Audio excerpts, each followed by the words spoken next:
Bonjour tout le monde, bienvenue sur l'Après Ciné, la chaîne du passionné. Aujourd'hui, je vais vous parler du film et du DVD de Dog Soldiers. Avant de continuer plus loin, je tiens à vous donner quelques précisions. Excusez-moi pour la mauvaise luminosité de cette vidéo. En effet, j'ai entrouvert mes volets car il commence déjà à faire chaud dehors. Et aussi, quand je fais des vidéos, regardez toujours le descriptif dans la barre d'infos en dessous de cette vidéo, dans l'onglet à propos. Je mets toujours la bande-annonce et des fois quelques bonus. Cela dit, l'histoire. Une unité de 6 soldats anglais effectue un exercice militaire de routine dans une nature sauvage, vaste et hostile d'Écosse. Ils ne tardent pas à découvrir les corps ensanglantés d'un autre bataillon. Ils n'ont plus de munitions et la radio ne fonctionne pas. Isolés dans une forêt par une nuit de pleine lune, ces hommes inexpérimentés réalisent que leurs attaquants sont des loups-garous hauts de 2 mètres, vicieux et sanguinaires. Alors, j'avais vu ce film, pour l'anecdote, il y a super longtemps. C'était en 2003, il me semble. Je l'avais vu à l'époque. Je n'étais pas allé au cinéma le voir. Je l'avais vu en DVD. Je l'avais loué en DVD. Du temps où les vidéoclubs existaient. J'avais bien aimé ce film. Presque 13 ans, donc c'était en 2003, oui, presque, oui, plus de 12 ans après, eh bien, j'ai assez bien aimé ce film. Pourquoi? Eh bien, fondamentalement, ce que je reproche à ce film, eh bien, c'est qu'en fait, il y a 2 choses qui, ne me plaisent pas. 2 principales choses qui ne me plaisent pas. Tout d'abord, la première attaque des loups-garous. Alors, je vous rappelle, un loup-garou se transforme lors d'une nuit de pleine lune. Et là, en fait, cette attaque a lieu le jour. Là déjà, je ne suis pas d'accord. Parce que un loup-garou ne se promène jamais le jour. Déjà, super incohérence. Ça m'a vraiment pas plu du tout. Et deuxièmement, au-delà de ça, en fait, l'histoire même de ce groupe de loups-garous, en fait, on ne sait pas la raison exacte pourquoi ils sont devenus loups-garous. Je ne vais pas rentrer dans les détails, mais en fait, ce sont des personnes, mais on ne sait pas profondément leur histoire. Pourquoi ils en sont devenus, ils sont transformés en loups-garous. Ça, c'est pas expliqué dans le film, et je trouve que c'est bien dommage. Alors là, ça fait il y a vraiment un manque évident de profondeur, hein. Et je peux rajouter aussi la troisième chose, c'est-à-dire presque aussi importante, j'ai pas vraiment accroché aux personnages principaux et secondaires. J'ai trouvé un peu trop stéréotypé. Et en fait, ça m'a amené, lors du visionnage du film, de me foutre complètement de ce qui va leur arriver s'ils vont s'en sortir ou crever. Voilà, ça, je m'en suis foutu, hein, tout simplement. pas d'attache au personnage, et ça aussi, ça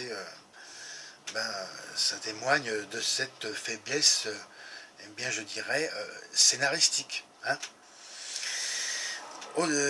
À part ça, j'ai quand même bien aimé, eh bien, l'ambiance en général du film, hein, qui se situe entre un film d'action et d'horreur quand même. Hein.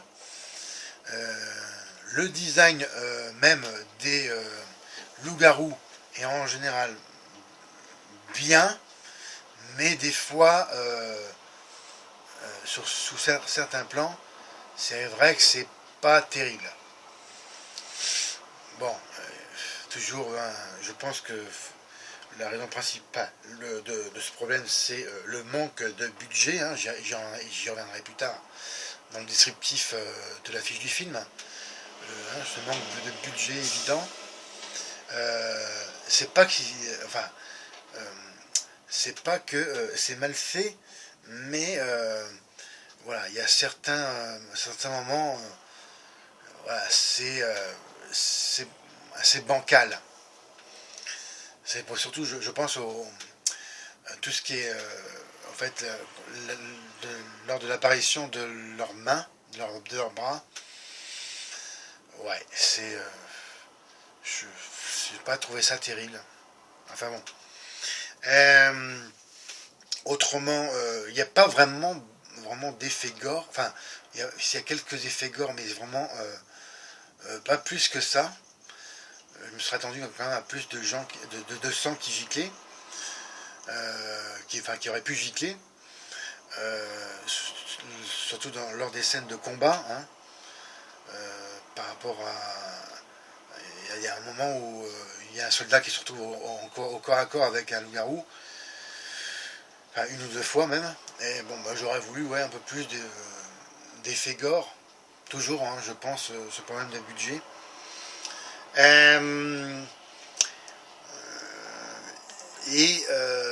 Eh bien, j'ai aussi trouvé lors d'une scène,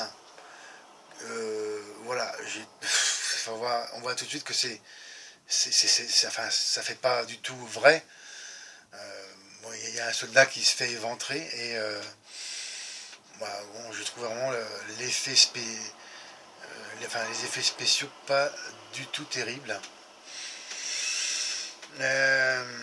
Et une autre scène, bon, on voit que c'est un élastique qui est peint en rouge. Je ne vais pas trop rentrer toujours dans le détail, pour pas trop vous en dire. Ouais, c'est censé représenter une tripe, enfin un intestin. Et bon, j'ai pas trouvé ça aussi terrible. Alors le rôle, l'interprétation en général des actrices et des acteurs. Eh bien, je vais vous dire qu'ils ont fait l'essentiel. Ils jouent correctement. Hein. Je dirais oui. C'est pas plus que ça. Hein, sans plus.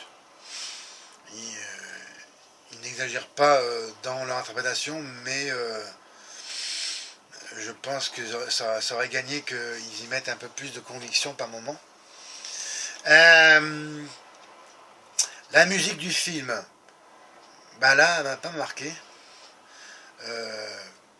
J'ai pas forcément fait attention. Bon, il y a quelques effets de musique, je veux dire, par rapport à des moments de tension et ce qu'on appelle les moments de surprise, hein, ces fameux jump scares. Ouais, c'est acceptable dans l'ensemble, mais c'est pas une musique qui m'a vraiment marqué. Et le scénario lui-même, eh bien, comme je disais au début de ma vidéo, c'est assez original, hein, mais vraiment ça aurait gagné en profondeur. Vraiment, ce qui manque au film, c'est cette évidente profondeur, recherche scénaristique plus aboutie. Je fais une pause j'ai aussi également oublié de vous prévenir au début de ma vidéo. Malheureusement, mon voisin, que eh bien, malheureusement vous entendez actuellement, fait des travaux dans son appartement. Alors, je suis vraiment désolé de cette incommodation sonore. Je vais voir si c'est pas trop bruyant. Si ça l'est, eh bien, j'arrêterai cette vidéo et je la recommencerai plus tard. Je suis vraiment désolé pour cet inconvénient. Ce que je vais aussi vous dire, c'est que, eh bien, en général, les films de loup-garou, à part le loup-garou de Londres, d'ailleurs c'est le seul qui m'a vraiment marqué en tant que tel pour un film de loup-garou, et aussi j'ai aussi bien aimé la saga Underworld en général, je l'ai assez bien aimé, sauf le film numéro 3. Eh bien là en fait ce qui manque pour moi, un vrai film de loup-garou, c'est l'état de transformation même en état de loup-garou. Et là, eh bien, c'est vraiment pas du tout abordé. Toujours, je pense que c'est une question d'argent, hein, ce fameux budget. Et eh bien là, c'est un peu, enfin, je sens toujours, voilà, je me suis toujours senti sur, eh bien, ma faim pour, parce que moi vraiment, j'adore tout ce qui est transformation en état de loup-garou. Il y en a qui sont plus ou moins réussis dans certains films. Pour moi, vraiment, la référence, c'est le loup-garou de Londres. Si vous n'avez pas vu ce film, voyez-le absolument pour vous en faire une idée. Maintenant, eh bien, je vais continuer par vous donner le descriptif même de l'affiche du film. Alors, c'est un film anglais. Enfin, c'est plusieurs pays. Hein. C'est en Angleterre, Luxembourg et américain. C'est une production internationale réalisée par Neil Marshall avec dans les rôles principaux Sean Pertwee, Kevin McKidd, Liam Cunningham, qui pour moi ne m'ont pas vraiment convaincu, enfin plus que ça. Je veux dire, ils ont bien joué, mais c'est pas une interprétation pour moi qui m'a vraiment plu. Alors c'est sorti, je le redis si j'ai oublié de le dire, le 14 août 2002, d'une durée d'1h49 minutes. Il faut savoir que quand même ce film en salle a été interdit aux moins de 16 ans.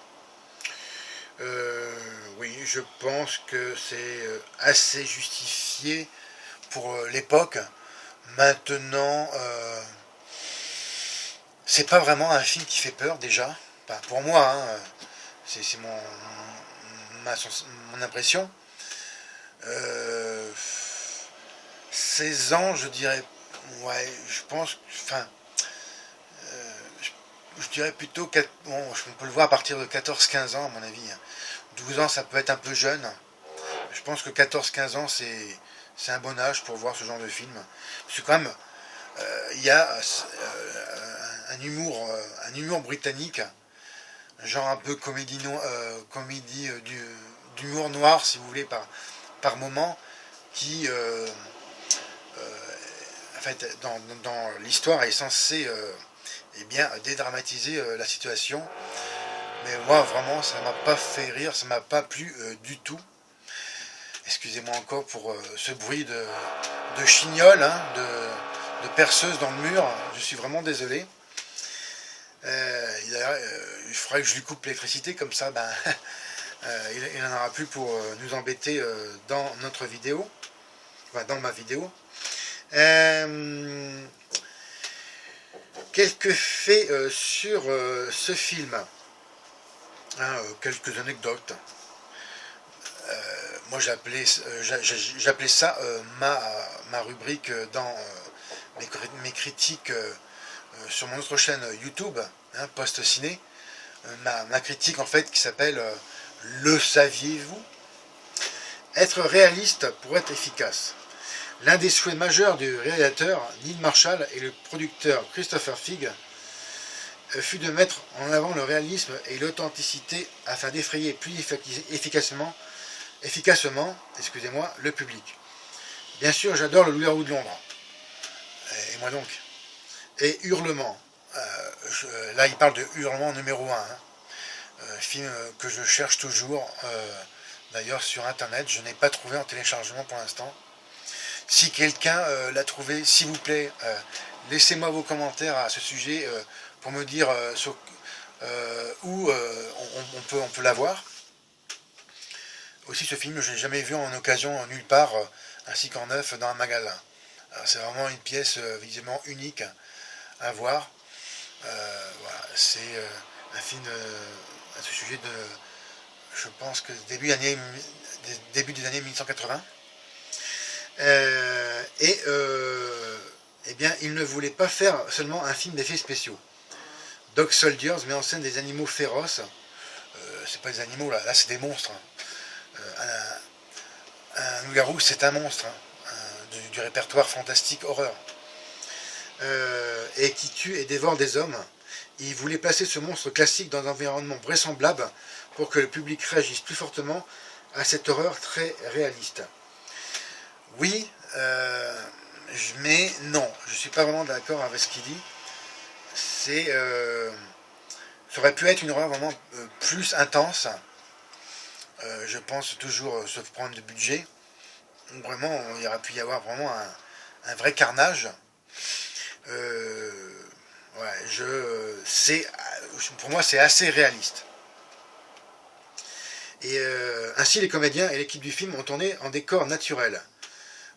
Alors là c'est pour la difficulté du tournage, ce qui a rendu certaines scènes éprouvantes à faire, en plus du poids du matériel militaire qu'ils emportaient avec eux. Excusez-moi, une poussière est rentrée dans le nez.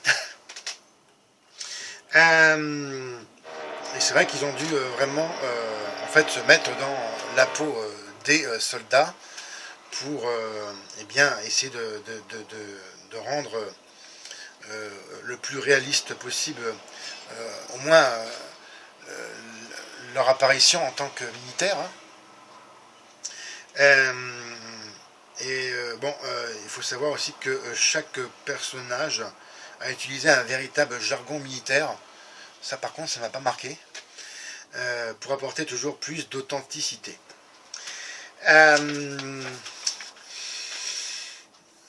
Alors, recours aux technologies animatroniques. Il faut savoir quand même que ce film, c'est vraiment un film traditionnellement, même artisanal, de film d'horreur, puisqu'il n'y a pas eu d'ajout numérique au film, c'est-à-dire travail d'ordinateur dessus. Concernant en tout cas les loups-garous, qui ont tous été réalisés avec des effets mécaniques en utilisant les technologies d'art animatronique. Marshall explique: nous recherchons le côté crédible et nous voulions une véritable présence des loups-garous. Les technologies animatroniques ont beaucoup évolué ces dernières années. Ça, c'était en 2002. Mais tout le monde était trop focalisé sur les images de synthèse pour s'en rendre compte.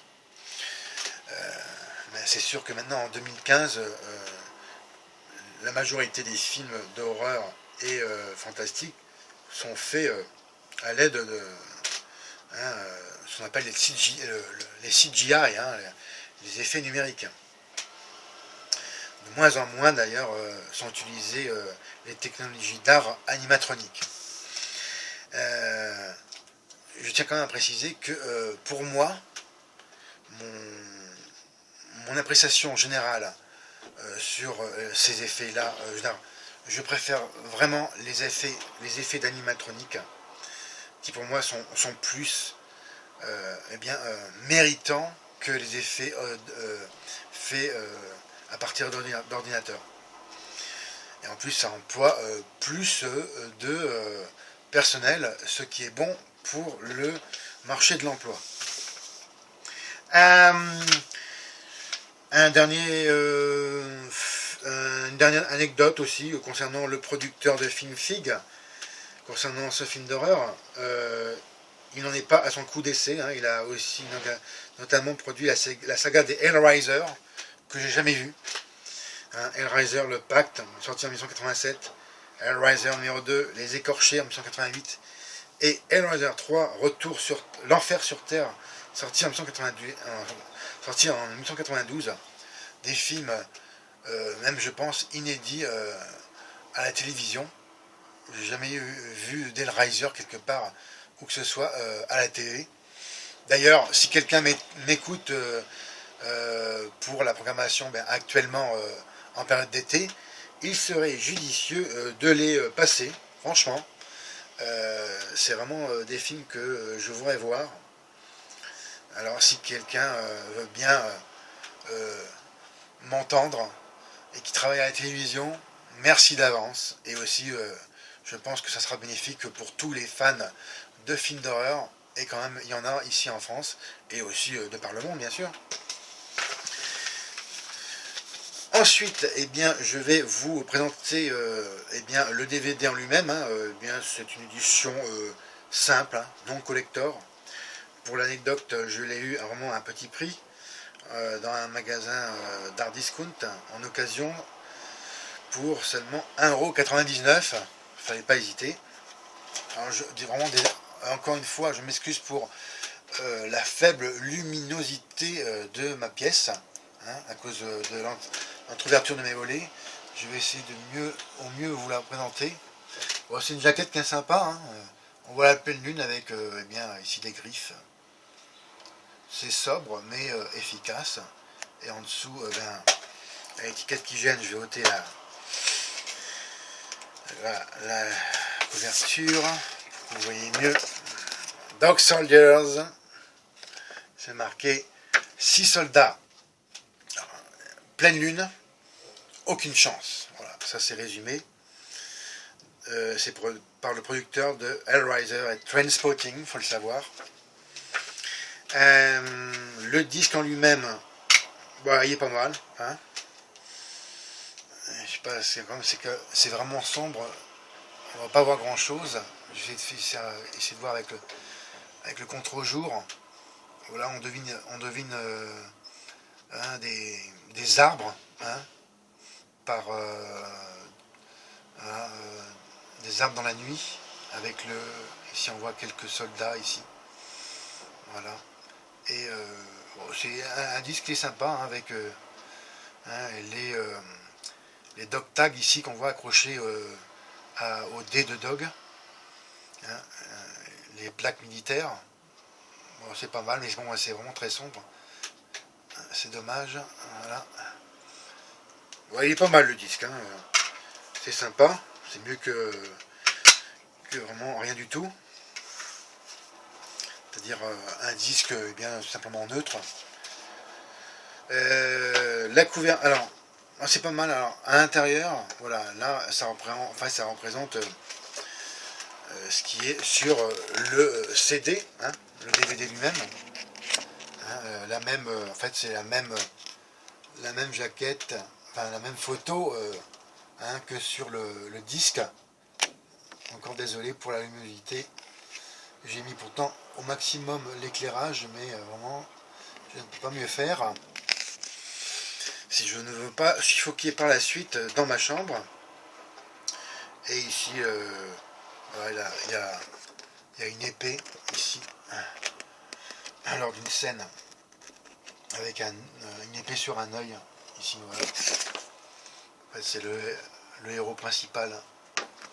Ici, c'est le seul survivant d'ailleurs. Voilà. Le DVD lui-même. Les suppléments, ils sont courts, malheureusement. Hein. Ils sont pas nombreux, mais bon, vous avez quand même un petit making-of, bande-annonce, la filmographie des acteurs, actrices. interview de différents, d'ailleurs, interview de différents acteurs et actrices, non, uniquement acteurs, si je me souviens bien, ainsi que du réalisateur Neil Marshall, voilà, et de différents acteurs. Hein. Il n'y a pas l'actrice d'ailleurs. La seule femme de ce film est vraiment insignifiante. On aurait vraiment pu s'en passer. Voilà, et vous avez aussi une interview des producteurs et concepteurs des effets spéciaux. Bon, c'est quand même assez sympa, mais c'est pas très long. Le DVD, alors le DVD lui-même, format film 1.85, bien sûr présenté en couleur, d'une durée de 109 minutes, 16 neuvième, compatible 4 tiers. Ce qui est bien pour toujours les personnes qui, comme moi, ont une vieille télé. Langue, vous avez l'anglais et l'anglais américain et bien sûr le français. Enfin, c'est l'anglais, oui, c'est principalement l'anglais, hein, parce que tous les acteurs le sont britanniques. Donc ce n'est pas l'anglais américain.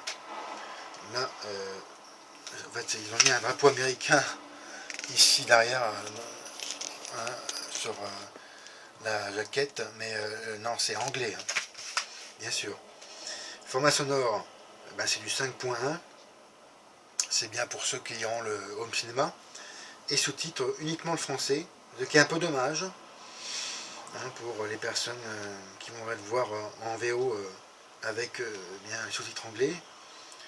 Mais bon, c'est pas forcément la majorité des personnes qui sont intéressées à voir ce film sous cette forme-là. Enfin, au moins sous cette manière-là. Hein. Je vais conclure par vous donner la note pour ce film. Eh bien, c'est un 14 sur 20 quand même. C'est un assez bon film. Il mérite d'être vu. Je vous le recommande quand même. Parce que il n'y a pas de temps mort en fait, j'ai trouvé dans ce film, même si le début est un peu lent, mais quand même, non, j'ai vraiment assez apprécié le contenu même de ce film. Ce qui conclut cette vidéo critique pour aujourd'hui, hein, comme d'habitude, regardez et partagez mes autres vidéos. Laissez-moi vos commentaires, très important pour moi, pour que je puisse m'améliorer. Mettez-moi un M si vous avez apprécié ce dont je vous ai parlé. Et encore mieux, abonnez-vous à ma chaîne. C'était Fred. Bye.